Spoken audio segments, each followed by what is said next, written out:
Paz do Senhor a todos. Obrigado, grupo de louvor, por ter nos conduzido nesse momento. Vamos meditar na palavra? Amém. Amém. Quem ama a palavra de Deus aí? Amém. Essa é uma igreja que ama a palavra. Amém. Glória a Deus por isso. Amamos o louvor e somos muito abençoados com o grupo que temos. Mas agora é o tempo da palavra. Mas antes da palavra eu queria dar o bem-vindo também à dona Cristina Soares. Amém. E o nosso mais velho, meu filho Pedro, está ali também. Então foi o meu presente de aniversário. Glória a Deus. E vamos então entrar no texto. Alguém sabe o que é que nós vamos ler hoje? Mateus capítulo 5, né? Porque nós estamos numa série aqui de mensagens sobre Mateus capítulo 5. Então nós ficámos no verso 26 e hoje começamos no verso 27. Ok? Vamos ver se hoje a gente consegue acabar Mateus capítulo 5 para no próximo culto de ceia entrar em Mateus capítulo 6, se assim Deus nos permitir. Amém? Palavra do Senhor, Mateus 5, quem tem Bíblia aberta aí, acompanhe, não largue, não feche a Bíblia, deixe a Bíblia aberta, que a gente vai ler até o final durante a pregação. Mateus 5, verso 27 diz assim: ouviste o que foi dito, não adulterarás. Eu, porém, vos digo, qualquer que olhar para uma mulher com intenção impura no coração, já adulterou com ela. Se o teu olho direito te faz tropeçar, arranca-o, lança-o para longe de ti, pois te convém que se perca um dos teus membros e não seja todo o teu corpo lançado no inferno. Se a tua mão direita te faz tropeçar, corta e lança fora de ti, pois te convém que se perca um dos teus membros e não vá todo o teu corpo para o inferno. E também foi dito, aquele que repudiar a sua mulher, lhe dê carta de divórcio. Eu, porém, vos digo, qualquer que repudiar a sua mulher, exceto em caso de relações sexuais ilícitas, a expõe a tornar-se adúltera, e aquele que casar com a repudiada vai cometer adultério. Também ouviste que foi dito aos antigos, não jurarás falso, mas cumprirás rigorosamente para com o Senhor os teus juramentos. Mas eu, porém, vos digo, de modo algum jureis, nem pelo céu, por ser trono de Deus, nem pela terra, por ser estrado dos seus pés, e nem por Jerusalém, por ser a cidade do grande Deus. E nem jures pela tua cabeça, porque tu também não podes tornar um único cabelo preto ou branco. Seja, porém, a tua palavra sim, sim, e não, não. E o que disto passar, vem do maligno. Ouviste o que foi dito, olho por olho e dente por dente? Eu, porém, vos digo, não resistais ao perverso, mas a qualquer que te ferir na face direita, volta-lhe também a outra, e ao que te demandar contigo a tirar-lhe a túnica, deixa-lhe também a capa. Se alguém te obrigar a andar 1 milha, vai com ele 2. Dá a quem te pede, e não voltes as costas a quem deseja que lhe emprestes. Ouviste o que foi dito? Amarás o teu próximo e odiarás o teu inimigo. Eu, porém, vos digo, amai os vossos inimigos e orai pelos que vos perseguem, para que vos torneis filhos do vosso Pai Celeste, porque Ele faz nascer o seu sol sobre maus e sobre bons, e vir chuvas sobre justos e injustos. Porque se amardes os que vos amam, que recompensa tendes? Não fazem os publicanos também o mesmo? Se saudares somente os vossos irmãos, que fazeis demais? Não fazem os gentios também o mesmo? Portanto, sede vós perfeitos, como perfeito é o vosso Pai Celeste. Amém? Senhor meu Deus e meu Pai, em nome de Jesus, glorificamos o Teu santo nome, e nesse momento que vamos meditar na Tua palavra, pedimos que o Senhor possa estar nos guiando, ó Pai, na exposição desse texto bíblico tão difícil para nós praticarmos. Mas, Senhor, nós não queremos ser só ouvintes, nós queremos ser praticantes da Tua palavra. E sabemos que para isso dependemos do Teu Santo Espírito que em nós habita, que nos capacite, que nos guie, que nos fortaleça para fazer a Tua vontade. E eu te peço tudo isso em nome de Jesus. Amém. Irmãos, podem sentar. Glória a Deus. Bom ver os irmãos que mesmo apesar da chuva, né, se mantêm aí firmes e resistentes. Eu sei que hoje estava uma tarde boa para Netflix, talvez, com um chocolate quente, uma mantinha, a chofagem assim um pouquinho ligada, mas como diz a irmã que esteve aqui, escolheu a melhor parte, né? Nós escolhemos a melhor parte, que é estar com os irmãos e depois, se der tempo, ainda dá para ver uma série também não é pecado, hein? É só pecado quando a gente troca a série, troca as palavras de Deus e as coisas de Deus pelas séries. Agora, tirando isso, também não faz mal. Palavras de Jesus, que nós acabamos de ler, no seu mais longo sermão registado, né? Pode ter acontecido que ele tenha tido outros sermões, outras pregações muito extensas, né? Até a alta crítica defende que talvez Mateus tenha compilado alguns ensinamentos de Jesus e tenha registado aqui nesse momento e que não necessariamente aconteceram todos ao mesmo tempo, né? Isso é uma hipótese, mas segundo aquilo que a gente lê numa leitura cronológica do texto, é o texto mais, o sermão maior, em que parece que ele resume um pouco aqui daquilo que é a ética do reino de Deus, né? Um reino dos céus que deveria ser, né, a maior esperança do cristão. Eu não sei qual é que é a vossa maior esperança, né? Nós colocamos a nossa esperança em muita coisa, mas a nossa maior esperança deve ser esse reino dos senhores, que em parte já começou no interior de cada um de nós, né? Mas ele vai ser consumado plenamente quando da volta do Senhor Jesus, né? Um reino espiritual, que já vivemos ele, e também um reino eterno e um reino santo. E isso é importante, porque são precisamente essas três áreas da nossa vida que nós devemos nos atentar. Essas três áreas, a área espiritual, a nossa eternidade e a nossa santidade. Primeiro, a nossa vida espiritual, porque nós já começamos a viver uma vida espiritual a partir do momento que nós recebemos o Senhor Jesus. Não é o que diz Efésios capítulo 2, verso 1? E vos vivificou, estando vós mortos em ofensas e pecados. Então, o Senhor, através do Espírito Santo, nos chamou para a vida quando nós estávamos espiritualmente mortos por consequência do pecado de Adão. A morte atingiu todos os homens, né? Conforme está lá em Romanos 5,12. Porque assim como por um só homem entrou o pecado no mundo e pelo pecado a morte, assim a morte passa a todos os homens, por isso todos pecaram. Essa é a condição do homem sem Deus, morto e sem vida. O próprio Jesus afirmou isso. Quando certo discípulo diz assim, olha, eu quero te seguir, mas deixa-me primeiro sepultar o meu pai. E o que é que Jesus fala? Ele diz assim, isso está lá em Mateus 8, 22, ele diz assim, olha, deixa os mortos sepultar os próprios mortos. Então, o homem morto espiritual é esse homem que está desconectado da fonte da vida, que é o próprio Deus. É o homem que não tem acesso à árvore da vida. O homem sem Deus, ele pode ter movimento, mas ele não tem vida.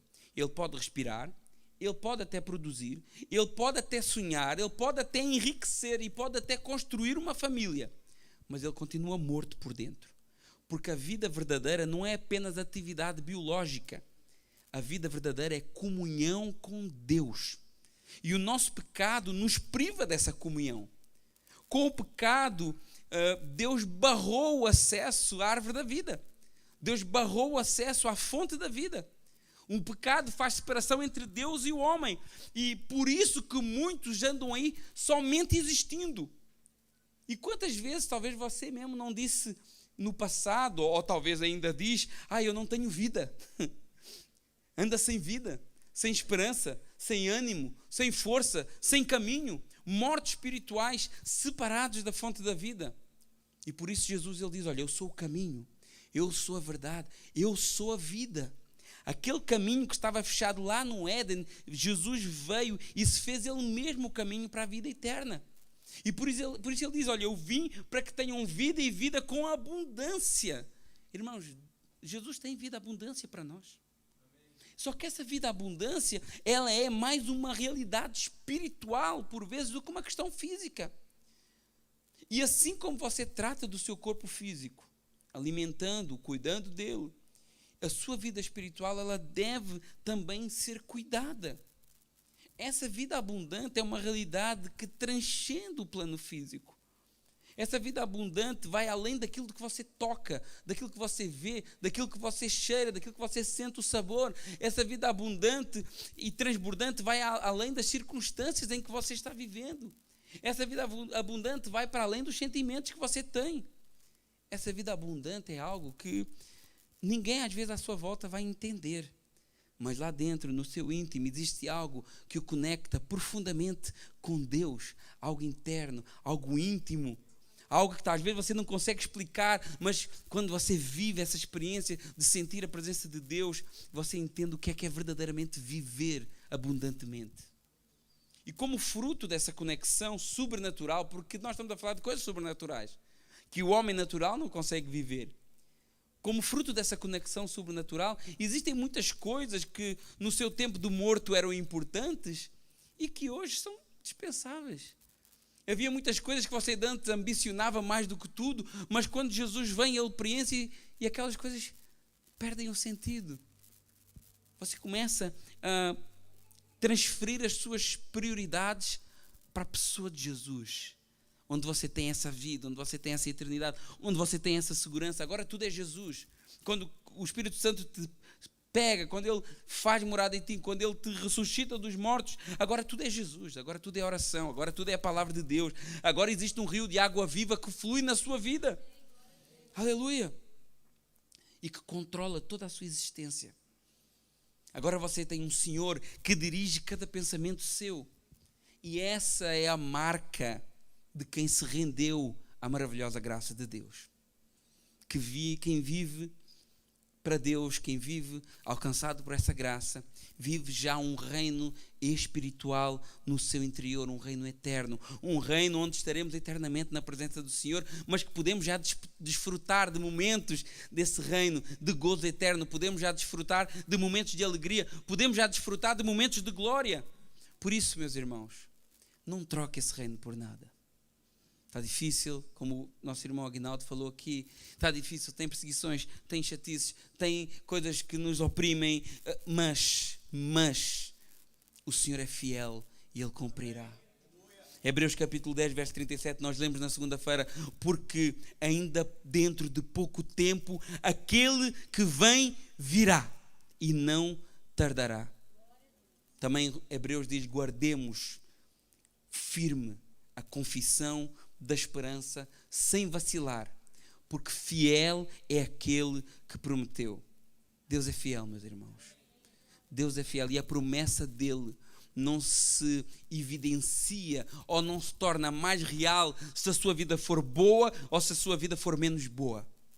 A promessa dele é fiel. Deus tem reino para nós. Deus tem um reino espiritual. Deus tem um reino eterno. Mas Deus também tem um reino santo. E se esse reino já começou a ser vivido por nós, pela fé, aqui nesta realidade, o crente não pode viver num reino santo com uma vida de pecado. Não faz sentido. O crente não pode viver num reino santo com uma vida sem limites. O crente não pode viver num reino santo desconectado das palavras santas de Jesus. E Jesus tem nos ensinado nesses últimos cultos, né, como ele leva a nossa abordagem em relação ao pecado, não meramente de uma forma superficial. Jesus tem nos confrontado a olhar para as raízes do pecado, para as raízes da nossa ação, das nossas ações que desagradam a Deus, para os sentimentos que despertam em nós o pecado, porque não vale a pena na nossa vida nós só podarmos o pecado. Nós temos que arrancar as suas raízes do nosso meio. E é isso que Jesus está querendo fazer aqui. Aquilo que o homem não vê, mas Deus vê. Na semana passada falámos aqui sobre a questão do homicídio. E nós vimos que é muito mais do que matar alguém fisicamente. É muito mais do que isso. vimos que esse homicídio ele acontece antes de o ato ser consumado exteriormente. No coração, a raiva, o ódio, né? Quem não viu, nem estava aqui na semana passada, eu convido a acompanhar a pregação. Está gravado aí no YouTube da nossa igreja, vocês podem acompanhar. Mas nós paramos no meio do assunto, né? Porque o tempo não dá, né? A gente tem que pregar 1 hora, porque eu entendo, amanhã as pessoas trabalham, têm a escola, porque isso dava tanto tempo para falar, né? E por isso nós vamos estar agora, nos próximos cultos, a falar sobre isso. Mas não foi só o não matarás que Jesus levou mais fundo. Depois de ele falar do não matarás, Mateus 5, verso 27, abre aí, Davi, vamos estar acompanhando aqui, acompanhe na sua Bíblia. Ele diz algo muito interessante que nós, obviamente, todo mundo sabe disso. Todo mundo sabe disso, eu acredito que todo mundo sabe disso. Mateus capítulo 5, verso 27, ele diz, olha, ouvisto o que foi dito, não adulterarás. Eu, porém, vos digo, qualquer que olhar para uma mulher com intenção impura no coração, já adulterou com ela. Olha que curioso, né? Então, se eu olho para uma mulher com desejo, aquele desejo com bolinha vermelha, né? Se eu olhar para essa mulher, então é como se eu já me tivesse deitado com ela. Como se eu já tivesse adulterado com ela, né? E mais uma vez ele vai fundo, porque é muito mais do que um corpo se deitando com outro corpo. Tudo começa num olhar, mas não é qualquer olhar. E também não necessariamente, a gente às vezes dizia que pode olhar, só não pode olhar mais que 3 segundos, né? Alguém já ouviu essa teologia de não sei de quem? Não, pode olhar, só não pode olhar mais que 3 segundos. Eu já ouvi isso. Mas não se trata do olhar nem de 3, nem de 1 minuto, nem de 1 hora. A pessoa às vezes pode estar a olhar 1 hora e não sente nada pela pessoa, né? Trata-se daquilo que passa na cabeça da pessoa quando ela olha, da intenção, da imaginação, dos desejos que começam a ser alimentados dentro do coração, né? E Jesus fala aqui especificamente do homem adulterar, né? Principalmente se a mulher também não tiver muita noção daquilo que veste, né? Porque às vezes também acontece, né? A mulher vem, eu acredito que Deus, o Espírito Santo, ele nos converte em tudo, inclusive na maneira de vestir, né? Eu acredito nisso. Então, a mulher deve ter direção do Espírito Santo para se vestir também. Mas o Espírito Santo está nessas coisas? Está.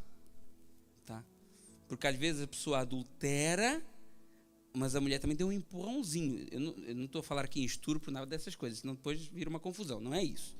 Mas às vezes a mulher também vem vestida para a igreja ou anda vestida em ambientes em que notoriamente ela está a querer ser vista, né? Notoriamente ela está a querer ser vista. E isso faz com que o homem olhar, que é um malandro, não estou a tirar a malandreza do homem, obviamente, mas o homem olhar vai desejar, porque está tudo quase exposto. E o homem é muito mais atraído por quase exposto do que totalmente exposto, né? Então, o totalmente exposto não atrai tanto como o quase exposto. Porque o quase exposto deixa o homem pensar como seria exposto. E o totalmente exposto já perde interesse, já está exposto, né? Então, às vezes, a mulher não tem essa consciência. Mas os homens também não. Então, hoje em dia, então, a gente vê muito homem vestido de uma maneira também provocativa. Calça muito justa, com as partes muito salientes, a tal famosa calça pirulito, que as pessoas gostam de falar aí, né? Roupinha sexy, apertadinha para ver os músculos, né? Então a gente vê que às vezes não é só questão da mulher, não é só questão da mulher, essa questão da roupa não é só da mulher, é tanto da mulher como do homem, né? E às vezes o homem anda aí, parece um pavão, às vezes não dá conta nem do que tem em casa, mas quer procurar na rua e não dá conta nem do que tem em casa, o vagabundo, né? E aqui Jesus chama a atenção dos homens em relação ao adultério. Aqui nesse caso específico ele chama a atenção dos homens, mas Tem muito homem também a ser traído. Tem muito homem também a ser traído.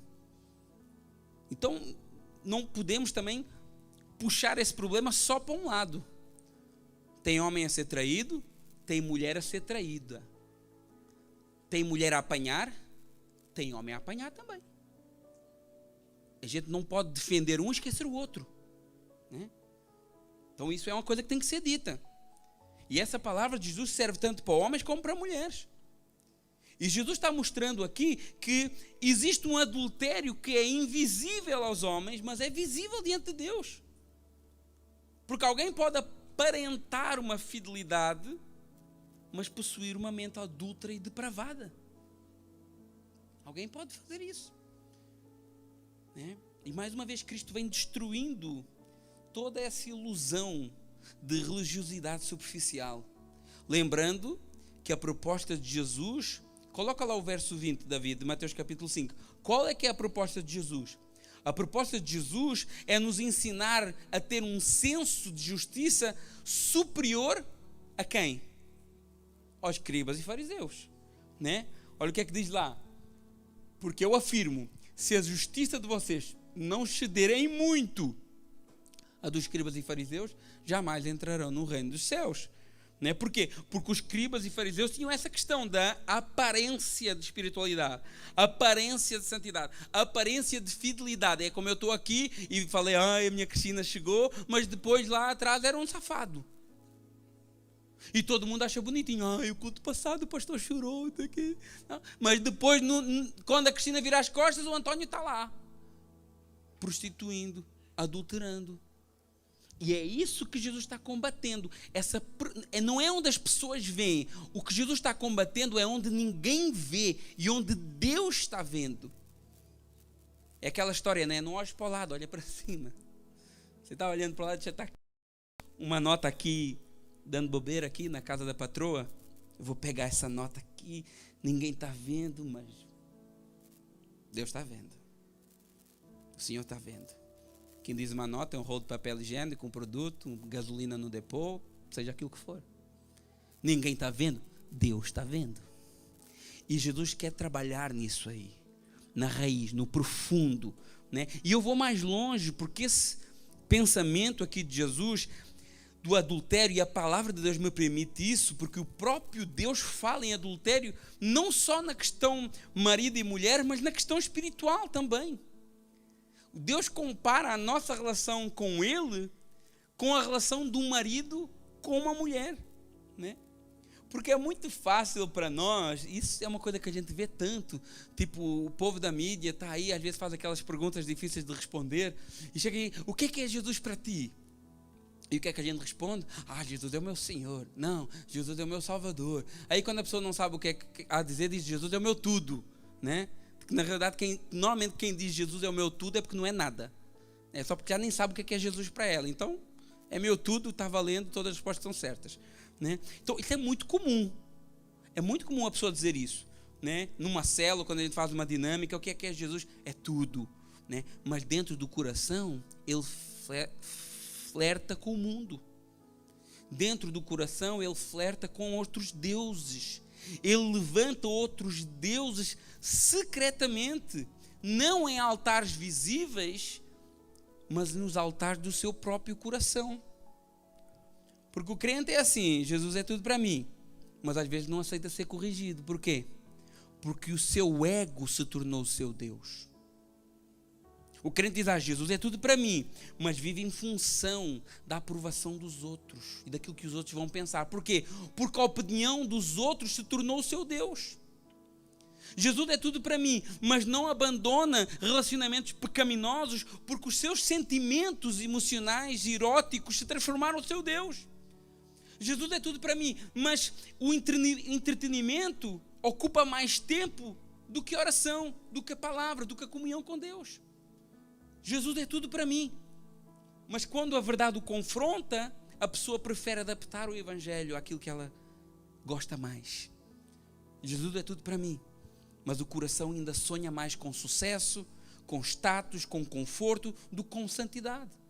Jesus é tudo para mim, mas vive uma espiritualidade de aparência, enquanto se alimenta secretamente do pecado no seu próprio coração. E o problema da idolatria moderna é que ela já não precisa de uma imagem de pedra, ou de barro, ou de bronze, ou de ouro. Hoje os ídolos estão dentro do coração, onde ninguém vê. Aleluia. E se existe algo que te move, mais do que o amor de Deus, você está em adultério para com Deus.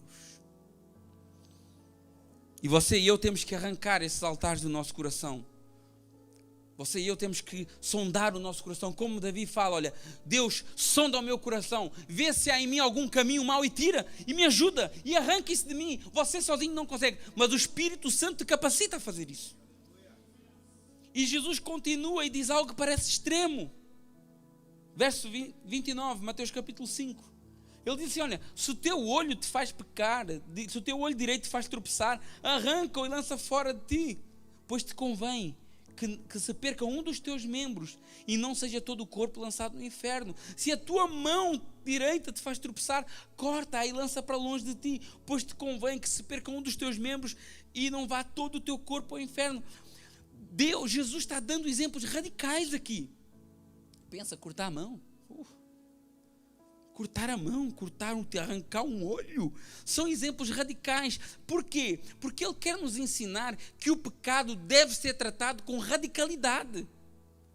O pecado não é algo inofensivo.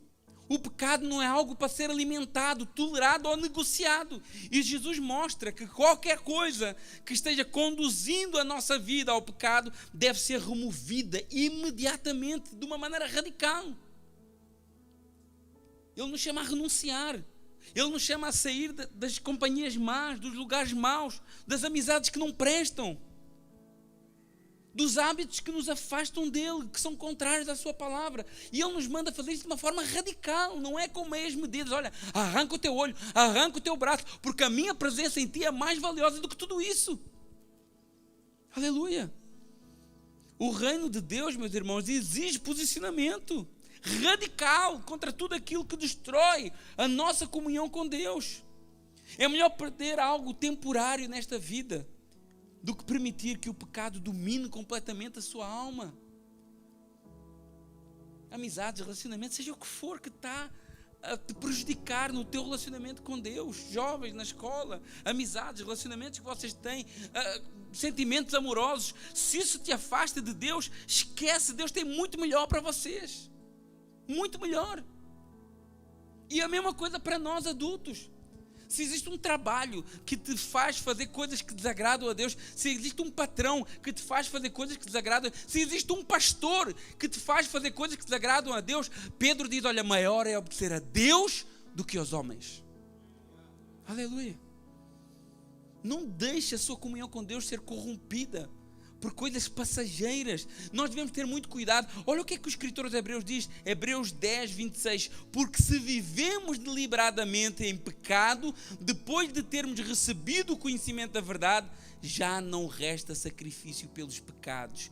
Pelo contrário, uma expectação horrível de juízo e fogo vingador, prestes a consumir os adversários. Se você vive numa prática deliberada e recorrente do pecado, você é um adversário de Deus. Meu Deus, eu não quero ser o adversário de Deus. Ah, mas pastor, o senhor é santinho? Não, eu tenho as minhas falhas. Eu tenho os meus pecados. Mas olha o que é que o texto diz. Deliberadamente, corrente, de uma maneira leviana, viver a minha vida cristã de uma maneira leviana, isso me faz inimigo de Deus. E dentro desse assunto tão sensível, ele vai tocar num assunto para mim que é mais sensível ainda. Verso 31. É tão difícil pregar Mateus 5. Vou falar, meus irmãos, que desafio. Verso 31.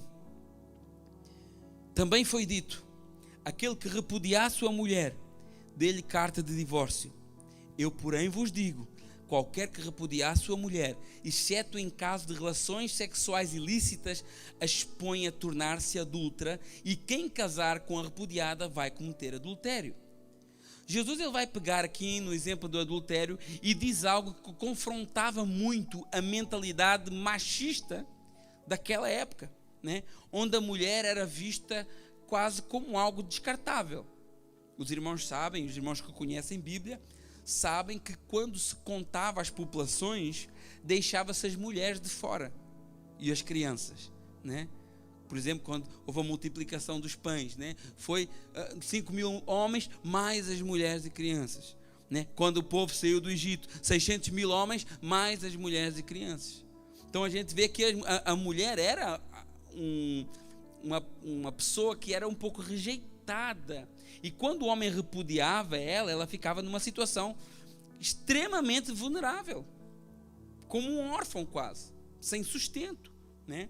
E os homens trocavam e tratavam as esposas como se fossem coisas, como se fossem objetos, né? E naquele contexto isso era super prejudicial para a mulher, ainda hoje é, mas naquele contexto ainda mais.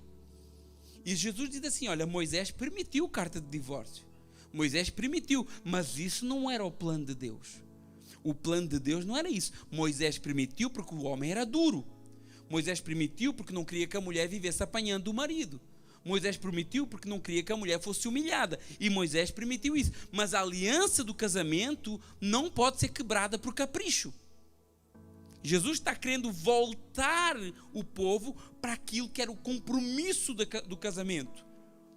Porque viu uma novinha, né? Porque agora viu um mais atlético, mais bombadão lá na academia. Então vamos mudar. Porque hoje é assim. Hoje se casa e descasa com a maior das facilidades. Mas Jesus está deixando bem claro, casamento não é algo descartável. Casamento é para a vida. Por isso que a palavra do Senhor diz, os dois serão uma só carne. E a vontade de Deus continua sendo a mesma, não mudou. No outro texto, Jesus chama a atenção desse texto. Não viste o que é que Deus disse no princípio? Os dois são uma só carne. E o que uniu Deus não separa os homens. Então, Deus leva o casamento é tão a sério, né? E a Escritura mostra claramente que Deus abomina o divórcio. Porque o divórcio fere uma aliança que foi feita e estabelecida diante de Deus.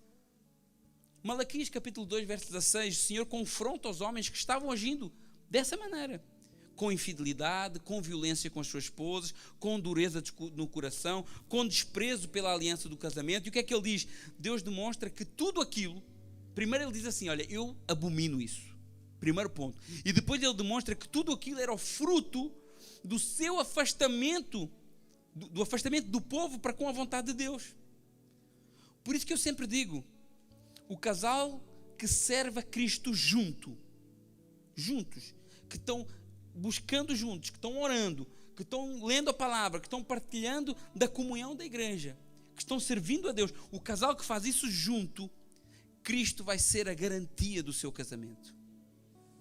Quando o marido e mulher se submetem a Cristo, o casamento encontra o caminho da graça, o casamento encontra o caminho da reconciliação, o casamento encontra o caminho da perseverança, porque é isso que Cristo transmite para nós. Agora, quando o casal não está firme em Jesus, não está firme em nada. Não está firme financeiramente, não está firme emocionalmente, não está firme sexualmente, não está firme em nada. Porque a base e o ponto de sustentação, qual é a rocha? Jesus. Agora, se não for rocha e for uma areia, o que é que acontece? A gente falou no primeiro culto que a gente começou a falar sobre isso. Vêm os ventos, vêm os rios, vêm as tempestades, vem a chuva e é grande, não é uma queda pequena. É grande a queda, é filhos separados, é 1001 consequências que podem acontecer daqui para a frente. Eu hoje vinha no carro e a Maria perguntava assim, pai, o que é que acontece quando um casal se separa?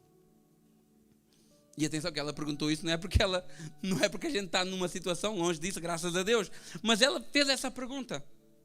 E eu falei assim para ela, filha, é tão triste. Ora pelo papai e pela mamãe, ora pelos casais. Cristina depois emendou e falou, ora pelos casais da igreja, ora pelas famílias da igreja, porque é tão triste uma família se separar, porque é triste acima de tudo, porque rompe o propósito de Deus para o casal, rompe o propósito de Deus para o casal. Mas se o casal não está firme em Jesus, ele não vai estar firme em nada. E Jesus quer trazer novamente o casamento para o centro do propósito divino, chamando os homens para a responsabilidade No caso aqui está falando com homens, mas é uma responsabilidade mútua. Mas é principalmente do homem, sim. Responsabilidade em quê? A ser fiel. A não ficar desejando nada que não lhe pertence. Porque o homem é mais visual, né? Porque o homem é mais malandro. Porque o homem é mais malandro. Isso é uma verdade. Ainda que haja muita mulher malandra, mas o homem é mais propício, né? A olhar, a desejar, né? Micro-ondas, né? A mulher é um forno a lenha. Coloca a lenha hoje e da semana que vem, se der certo, colhe o fruto, né? Mas o homem chegou, vamos embora. Então, o homem é mais impulsivo nessa área e por isso está mais sujeito a adulterar. Às vezes aqui, ó, no coração. E Jesus chama o homem para essa fidelidade, para esse compromisso, essa aliança que foi feita diante de Deus e diante dos homens. Mas não sei quem foi que me perguntou, uma criança perguntou porque é que eu usava aliança, né? Não tem nada a ver, tipo, eu podia não usar aliança e eu era casado e fiel do mesmo jeito. Mas a aliança, eu acredito, é uma coisa boa, porque quando eu olho para a aliança, eu me lembro do compromisso que eu fiz com Deus. Não, eu fiz com a Cristina, mas eu fiz com Deus, primeiramente com Deus, obviamente. Então é um sinal de compromisso e a aliança não se quebra. A aliança não se quebra. Esse compromisso com a esposa, com filhos, com a comunidade, isso é algo que Jesus quer nos chamar a ter e a zelar e a ver como algo importante diante dele, porque quando uma família se separa, quando uma família está sofrendo, todo o corpo sofre, toda a igreja sofre. Não é uma decisão, eu e a minha Cristina, a nossa vida é nossa, eu vou me separar, está tudo certo, ninguém tem nada a ver com isso. Não, isso fere todo um corpo, isso fere toda uma comunidade. Você não vai viver em função dos outros, mas você tem que se preocupar também com o corpo que você está. E buscar Deus, colocar Deus no meio do seu casamento, no meio da sua relação.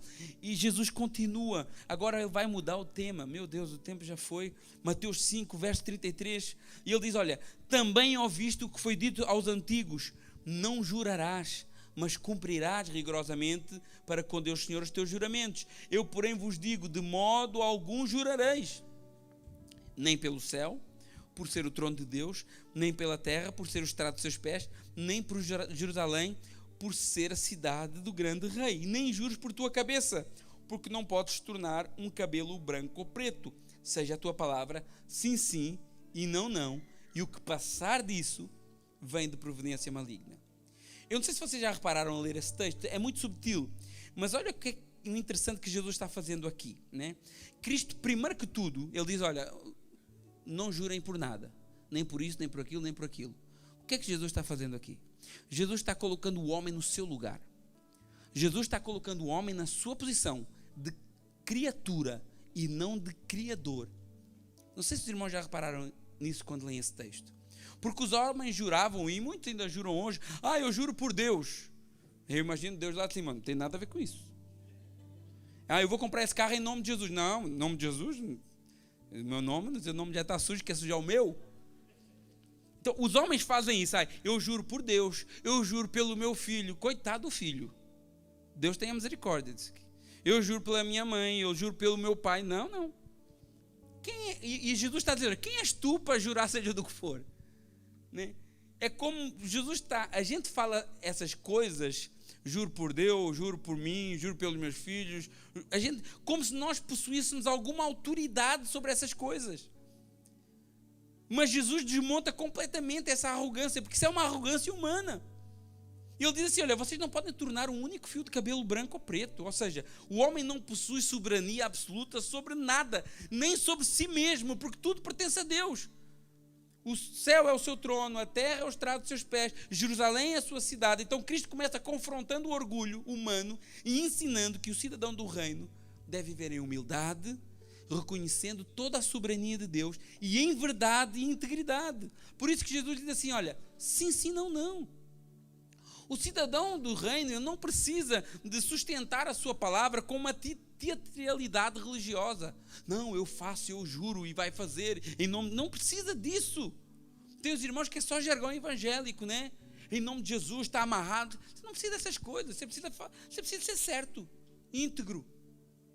E Jesus está falando, olha, a sua integridade é o que torna a sua palavra confiável, não é o que você diz antes ou depois dela. Se alguém é de confiança, não precisa de provar nada, a sua verdade, e somente essa verdade, a sua palavra vai bastar. Agora, pode ter a certeza que quem fica enrolando muito não é de confiança. Falou sim é sim, falou não é não. Pode acontecer imprevistos, mas imprevisto não é padrão. Imprevisto é imprevisto. E tem pessoas que têm sempre uma boa desculpa, né? Sempre uma boa desculpa. Fazem dos imprevistos uma regra. Tem sempre um imprevisto. Tem sempre uma desculpa, né? Mas tem que ser sim ou não. Porque quem gosta de mentira e quem gosta de enrolação é o diabo. O diabo que é o pai da mentira e do engano. Mas nós somos filhos de Deus. Nós não somos filhos do diabo. Nós somos filhos da verdade. Nós não somos filhos da desobediência. Nós somos filhos da obediência. Nós não somos filhos das trevas. Nós somos filhos da luz. Glória a Deus. E agora Jesus entra na parte mais desafiadora de todo o Sermão da Montanha, a meu ver, né? Um dos ensinos de Jesus mais difíceis de seguir. E o mais incrível é que é um ensino difícil de seguir, mas que aqueles que às vezes buscam por cumprir isso ainda são criticados, por vezes dentro do meio cristão. Mas eu vou começar aqui no verso 38, explicando essa questão do olho dentro por dentro. Verso 38. Ouviste o que foi dito, olho por olho e dente por dente? A gente quando olha para isso pensa assim, que Deus mau, que Deus tirano, mandava arrancar os olhos das pessoas e tirar os dentes. Isso é o que nós entendemos com uma mente moderna. A nossa mente do século XXI, quando olha para esse texto, pensa assim, isso é um absurdo, olho por olho, dente por dente. Mas nós temos que ler esse texto com uma lente da época em que ele foi escrito, há 3.500 anos atrás, né? Deus estava com essa lei, lá atrás, controlando e limitando uma sociedade extremamente corrompida pelo pecado. E para isso Deus tinha deixado um sistema que não permitia abusos. Esta lei, que para nós, com a mente do século XXI ocidental principalmente, parece um absurdo, na realidade ela funcionava como um travão, como um freio contra a maldade descontrolada do homem. Olho por olho e dente por dente não era um incentivo à crueldade, era um limite. Era uma contenção da fúria.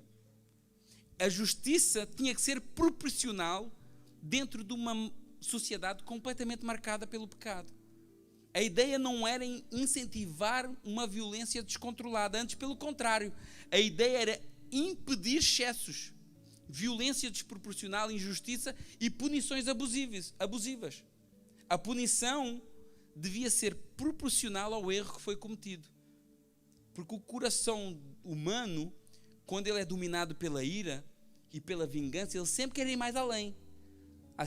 Você me feriu num olho, eu vou te arrancar os dois. E Deus fala, não. Olho por olho e dente por dente. Tu me partiste um dente, eu vou te partir a boca toda. E Deus fala, não.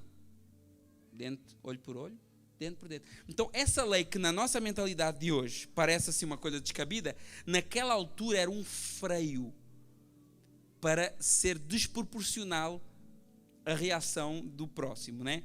Porque o homem natural, ele não quer apenas justiça, ele quer vingança.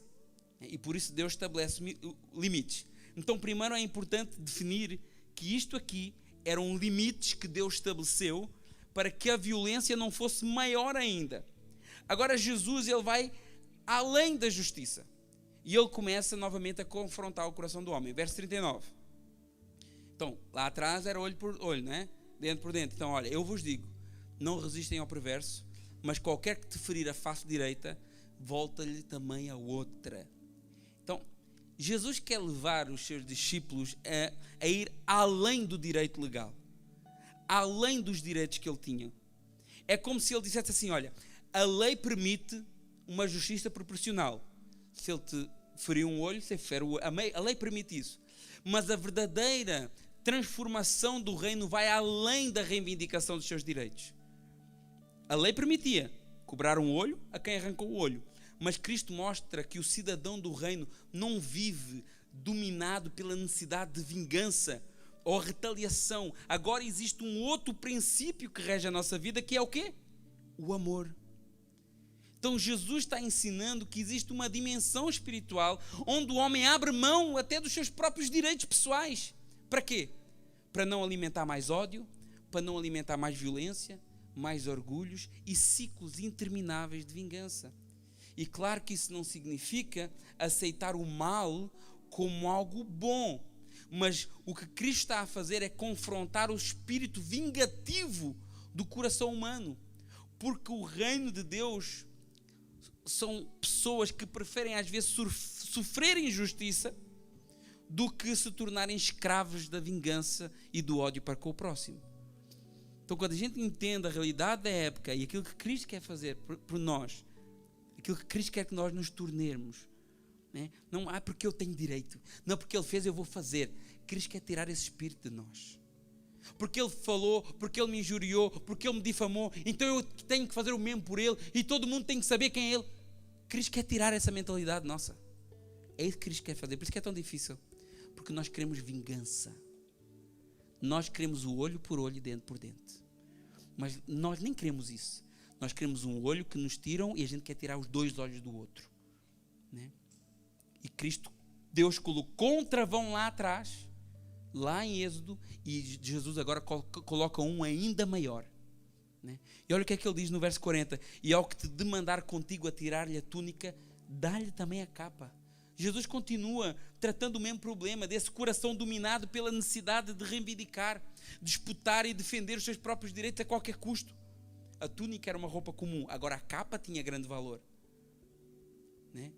Na lei de Moisés dizia até que se emprestasse a capa a alguém, ele tinha que devolver antes da noite, porque a capa servia de abrigo também para uma geração que vivia no deserto, né? Então, olha, Jesus está dizendo, olha, não viva preso a essa mentalidade de conflito constante. Não viva preso a essa mentalidade reclamando sempre os seus direitos, a sua verdade.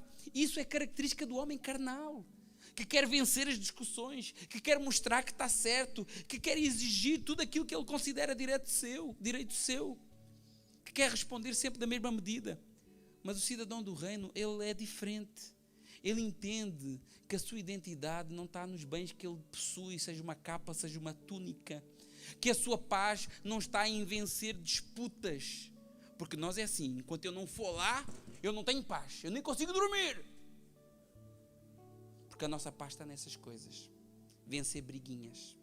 E quando alguém nos xinga no trânsito, e quando alguém faz alguma coisa, a gente fica... a gente já fugiu do assunto, né? O cara já está lá, mas a gente fica tipo ensaiando a resposta que nós não demos, mas devíamos ter dado. Só acontece comigo isso. O cara faz alguma coisa no mercado, passa à minha frente, diz qualquer coisa, aí o cara vai embora para a vida e eu fico o dia todo assim. Aí eu devia ter dito isso. Já não vale a pena, já foi embora. Essa é a nossa mentalidade é assim. E Jesus quer confrontar esse espírito vingativo, orgulhoso, possessivo, dominado pelo nosso ego. Cristo mostra que existem momentos em que abrir mão de um direito pessoal revela uma transformação interior muito superior do que vencer qualquer disputa. Porque o reino de Deus forma pessoas mais preocupadas em glorificar a Deus do que em ganhar uma briga. Essa que é a grande verdade. Olha o verso 5, verso 41. Verso 41 é brutal. Se alguém te obrigar a andar uma milha, vai com ele 2. Nossa, difícil isso aqui. É claro que existe um contexto histórico aqui. Esse contexto histórico é muito bem apresentado para quem já viu a série da Chosen. A Frozen é outra. É a outra. É pai de criança, de menina, né? Mas quem já viu a série da Chosen, esse contexto é muito bem apresentado. Porque na época de Jesus, os soldados romanos podiam obrigar um cidadão vassalo, no caso o povo judeu era um povo vassalo dominado pelos romanos, eles podiam obrigar esse cidadão a carregar as suas cargas por uma determinada distância, né? E era uma milha. E claro que o judeu odiava isso. né? O judeu odiava isso porque isso era um lembrete para eles de que eles estavam numa posição de opressão. Isso era um lembrete para eles de que eles estavam numa posição de humilhação, de domínio romano, de perda de liberdade, né? E essa obrigação de caminhar uma milha era, ao fim e ao cabo, um insulto para eles. Mas Jesus, ele surpreende o povo e disse: não anda duas. Não anda só uma, anda duas. Por que Cristo faz isso? Porque Cristo, ele quer quebrar esse espírito de revolta, de ódio, de resistência, de amargura que nós temos às vezes contra o sistema, contra o próximo. E as pessoas às vezes também, puxando aqui para uma outra parte, mas é interessante também pensar nisso, até para a nossa vida profissional. Porque o homem natural, nossa vida profissional, nossa vida familiar, nossa vida eclesiástica na igreja, o homem natural, ele só faz o mínimo. Só faz o mínimo. É para andar uma milha, eu ando uma milha. Ele faz o mínimo e ainda reclamando. Ele faz o mínimo e ainda reclamando. Mas o cidadão do reino, ele possui um coração tão livre que ele consegue responder até essas imposições com uma atitude diferente e surpreendente. E isso é tão importante, porque se nós pusermos a pensar na vida, por exemplo, de José do Egito, né? E José é visto como um exemplo de prosperidade. Não sei se vocês já pensaram assim, mas José é visto como um exemplo de prosperidade. Mas por que ele é um exemplo de prosperidade? Um menino que ganhou uma capa do pai, que os irmãos tiveram inveja, que venderam-no por 20 moedas de prata e foi escravo na casa de um alto oficial egípcio e depois foi preso e foi escravo lá na prisão e depois virou governador. Virou o cara mais importante do reino, mais poderoso da época. Por que isso aconteceu? Por que ele se destacava? Porque Deus era com ele, obviamente, mas pensa assim, você já viu Deus escolher algum preguiçoso? Tem até um hino. Como é que é? Tem um hino da harpa ou é das criancinhas? Das criancinhas, né? Deus não escolhe preguiçoso para a sua obra, qualquer coisa assim. Preguiçoso em sua obra.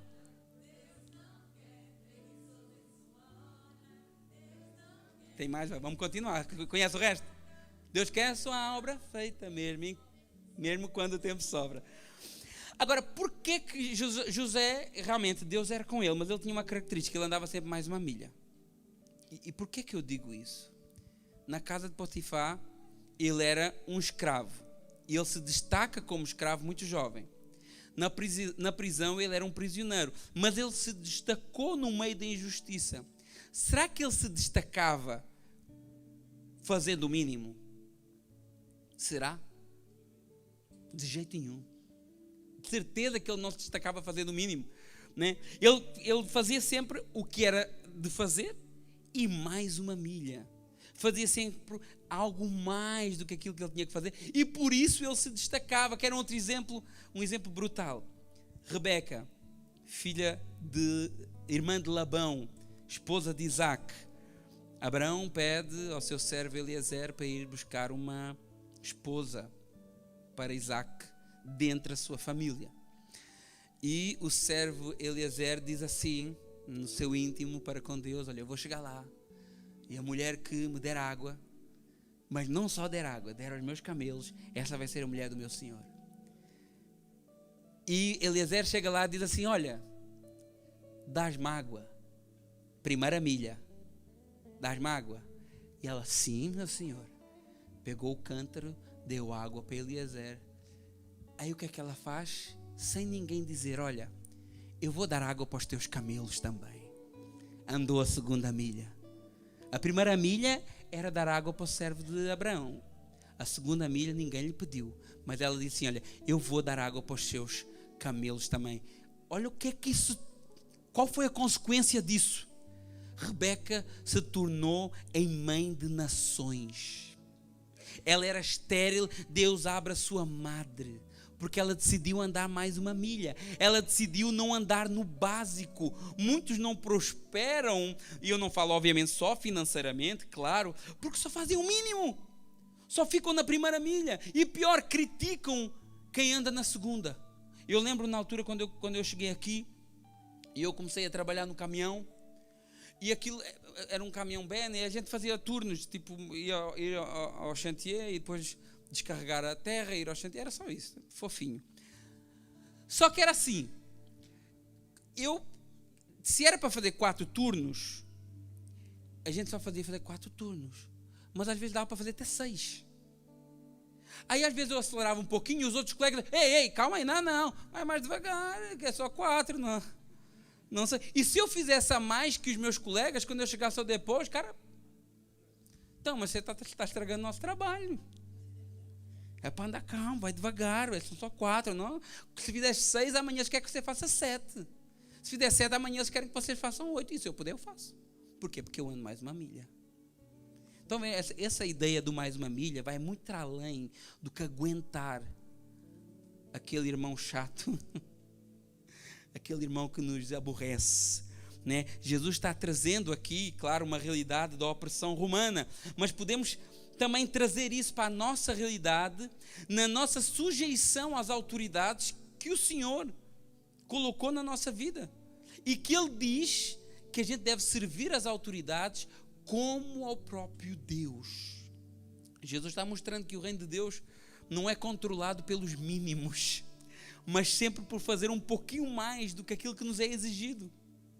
Verso 42, dá a quem te pede, não voltes as costas ao que deseja que lhe emprestes. Difícil isso aqui, né? Por que é tão difícil isso? Porque vai mexer aonde? Isso mexe aonde? Mexe aqui, ó, na carteira, no bolso, né?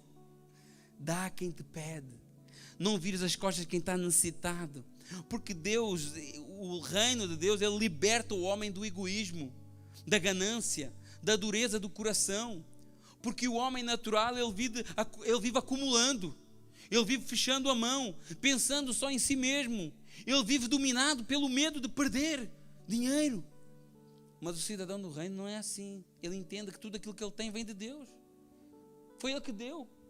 Ele deu, e se Ele quiser tirar, Ele também tira. E eu posso dar os meus bens todos, e se Ele quiser me dar em dobro, Ele também dá. Se Ele não quiser dar, Ele não dá. Essa é a mentalidade. Tudo que nós temos vem de... Por isso que nós somos ofertantes, por isso que nós dizimamos, né? Não só como uma forma de agradecimento, mas também como prova de que o dinheiro não governa a minha vida. Como prova de que não existe um altar no meu coração aquilo que Jesus chamou de Deus, que é o dinheiro. E isso era tão importante, porque nesse sermão da montanha, que é o sermão mais importante de Jesus, o mais extenso de Jesus, ele fala pelo menos 20 vezes, direto ou indiretamente, a questão financeira, né? Direto ou indiretamente. Porquê? Porque Jesus quer que a gente não seja dominado por esse Deus que tem controlado todas as pessoas por aí, né? Então, Cristo está mostrando que nós devemos estar atentos às necessidades dos outros. Eu não posso ver um irmão passando necessidade e olhar para o lado. O Senhor está nos ensinando. Obviamente não é irresponsabilidade financeira que eu vou agora dar tudo e não vou fazer contas. Não. E também eu não vou alimentar preguiçoso. Não é o ponto aqui.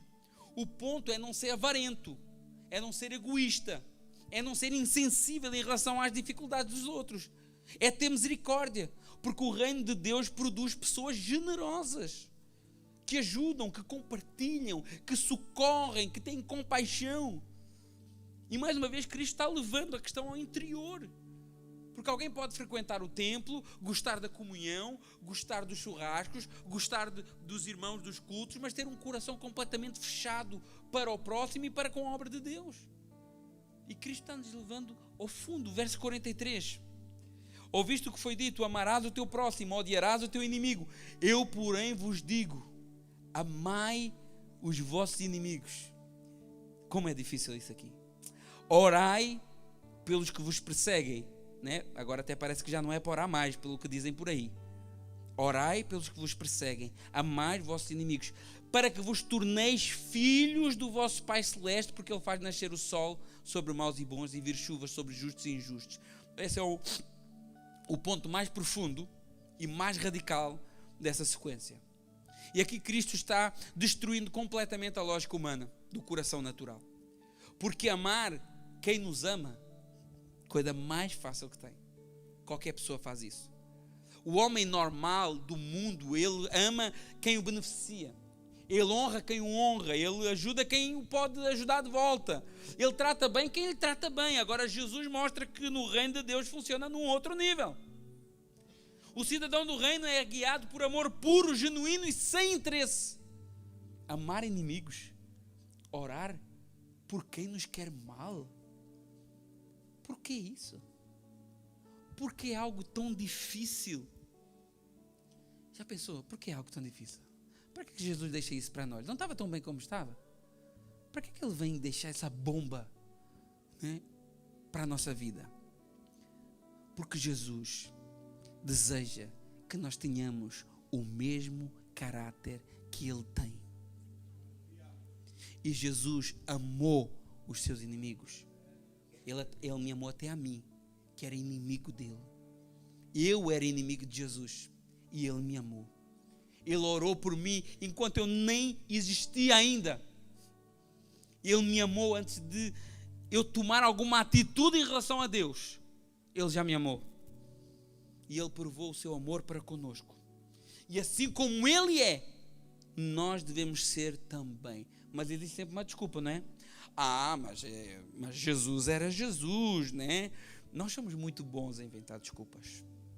Nós somos muito bons a inventar desculpas. Não, Jesus era Jesus, né? Mas Deus nos chamou a ser como Jesus. Ou estava por acaso Deus mentindo? Porque Ele diz assim, Romanos 8:29, porque os que dantes conheceu, também os predestinou para serem conforme a imagem do seu Filho. Nós temos que acordar a igreja. Nós temos que deixar de desculpas. Nós temos que deixar de conversa fiada para justificar o nosso desprezo às palavras de Jesus. É difícil, é muito difícil. A pessoa que te injúria, a pessoa que mente, a pessoa que quer que tu caias num buraco, e você vai lá, chama para perto, caminha mais uma milha, dá um abraço, elogia em público. É isso que o crente faz. É isso que o cidadão do reino tem que fazer. Por muito difícil que seja. E você sozinho não consegue. Mas o Espírito Santo o capacita a fazer isso. Gálatas capítulo 4, verso 9. Paulo diz assim, olha, meus filhos, por quem ainda sofro dores de parto, até que Cristo seja formado em vós. Cristo tem que ser formado em nós. Vamos caminhar para a maturidade, meus irmãos. Vamos deixar de ser guiados por ressentimentos, por vinganças, por desejos ilícitos, pelo ego humano. Cristo chama os seus discípulos para refletirem o próprio caráter de Deus. É o que ele está dizendo aqui, por quê? Porque ele faz nascer o sol sobre maus e bons, chuva sobre justos e injustos, ou seja, a bondade comum de Deus alcança pessoas que não merecem também. Ou seja, até Deus faz isso. O cara não te merece e você trata bem dele. Eu faço isso porque Deus também faz. Porque a bondade de Deus alcança também quem não merece. E Deus faz isso direto. Sabe o que é que Deus faz direto? Perdoar os seus inimigos. A coisa que Deus mais faz é perdoar os seus inimigos. Aleluia. Eu acredito que a cada dia, a cada hora, existe um inimigo de Deus que dobra os seus joelhos e que se entrega a Ele e que deixa de ser inimigo e passa a ser filho amado. Aleluia. Amar os que não merecem é o que nos faz verdadeiramente cidadãos do reino, desse reino maravilhoso. É o que nos faz verdadeiramente parecidos com Jesus. Irmãos, nada te faz mais parecido com Jesus do que amar quem te faz mal. Numa altura em que nós pregamos muito, né? Você quer ser discípulo de Jesus? Olha, Jesus orava, vamos orar. Olha, Jesus ia para o templo, vamos para o templo. Olha, Jesus estava em comunhão, vamos estar em comunhão. Ok, mas a marca principal é amar os seus inimigos, porque foi isso que ele veio fazer. Morrer pelos seus inimigos. Aleluia. Verso 25, verso 46 para terminar. Porque se amardes o que vos amam, que recompensa tendes? não fazem os publicanos também o mesmo? E se saudares somente os vossos irmãos, que é que fazeis demais? Também fazem os gentios o mesmo. Portanto, sede vós perfeitos, como perfeito é o vosso Pai Celestial. Vamos levantar, meus irmãos. Aleluia. Glória a Deus. Glória a Deus. Santo é o teu nome. Irmãos, nós não podemos tentar ser cidadãos desse reino se comportando como um cidadão mundano. Essa é a grande verdade. Este aqui, a parte mais difícil de todas, é o clímax desse capítulo. Porque todo o sermão do monte aponta para isso: um coração transformado, justiça superior ao dos fariseus, santidade interior, uma vida que revela o caráter do reino. E por isso Jesus termina dizendo: olha, sede perfeitos, como perfeito é o vosso Pai Celeste. É lógico que essa perfeição aqui não fala de impecabilidade absoluta, não é isso. Fala de maturidade, de integridade, de plenitude. Plenitude espiritual. Seja pleno de Deus, seja pleno da ação do Espírito. Cristo está nos chamando, como discípulos dele, para uma vida que reflita o caráter do Pai. E o que reflete mais o caráter do Pai? Senão, às vezes eu abri mão do meu direito por amor ao próximo. Filipenses capítulo 2, verso 5 diz assim: olha, sendo Deus, não teve por usurpação ser igual a Deus, se esvaziou de si mesmo e fez-se semelhante aos homens. Achado semelhante aos homens, foi servo, e como servo foi obediente, e obediente até ao fim, até à morte, e morte de cruz. Eu não precisava disso. Eu tenho o direito de brilhar na glória eternamente, mas não, eu vou abrir mão do meu direito. Eu vou lá para amar os meus inimigos. E é isso que Jesus quer da sua igreja, não é mais. A gente fica perdendo tempo com muita teologia, com muita coisa, porque tem que andar com Bíblia, porque é a espada, porque tem que fazer isso, tem que pôr um terno, porque tem que ser quê, tem que ter um penteado bonito e tem que falar como crente. Não, tem que amar os inimigos, tem que orar por quem persegue, tem que abrir mão dos seus direitos em favor do próximo. Vamos crescer em maturidade. Vamos deixar esse evangelho de mimimi. Vamos deixar essa vida cristã de oba-oba, de falsidade, e vamos ir mais profundo naquilo que Deus quer para nós. E se Deus nos está a permitir que a gente ouça essa palavra aqui, não é em vão, porque é Ele que dirige a sua igreja. É porque muitos aqui ainda estão a viver na força da sua reivindicação, olho por olho, dente por dente. É uma milha só, não faço mais do que eu preciso fazer. Não, só vou amar quem me bajula. Aqueles que ligam para mim: ô meu pastor. A Nayana não liga isso, que a Nayana fala: ô meu pastor. Não é para ninguém direto, mas às vezes aquelas coisas ligam. Não é isso. Não é isso. É uma coisa verdadeira cá dentro, que só o Espírito Santo faz. É viver de uma maneira sobrenatural. E viver de uma maneira sobrenatural não é viver voando. Não é viver voando, porque viver de maneira sobrenatural é viver voando, sapateando e dando pulo. Não, é viver de uma maneira contrária à natureza. Isso é viver de uma maneira sobrenatural. A natureza diz mata, e a nossa maneira sobrenatural diz ama. Isso é viver de uma maneira sobrenatural. Vamos louvar o Senhor, glória a Deus. Aleluia.